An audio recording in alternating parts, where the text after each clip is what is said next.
అయితే ఈ రోజు రాష్ట్రంలో చూస్తే రేవంత్ రెడ్డి మార్పు మార్పు మార్పు అన్నాడు. ఆయన తెచ్చిన మార్పు ఉందంటే ఈ రాష్ట్రంలో నిర్బంధాలు, అక్రమ అరెస్టులు, రాజ్యాంగ ఉల్లంఘనలు తప్ప ఆయన తెచ్చిన మార్పు అయితే లేదు.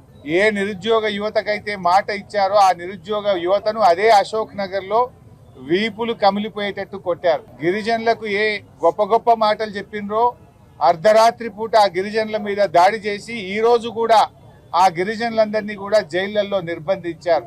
రేవంత్ పాలన ఆనాటి ఇందిరమ్మ రాజ్యంలోని ఎమర్జెన్సీ పాలనను ఇవాళ తలపిస్తా ఉంది. ఎవరు కూడా పోలీసులతో రాజ్యమేలిన ఏ ప్రభుత్వం కూడా ముందు పడలేదు. పోలీసులను అతిగా ప్రయోగించిన ఏ ప్రభుత్వాన్ని కూడా ప్రజలు సహించలేదు. ఇందిరమ్మ లాంటి వాళ్ళను సైతం కూకటి వేలతో పెకిలించిన దేశం ఈ భారతదేశం. ఇవాళ రేవంత్ రెడ్డి కూడా పోలీసులు అడ్డం పెట్టుకొని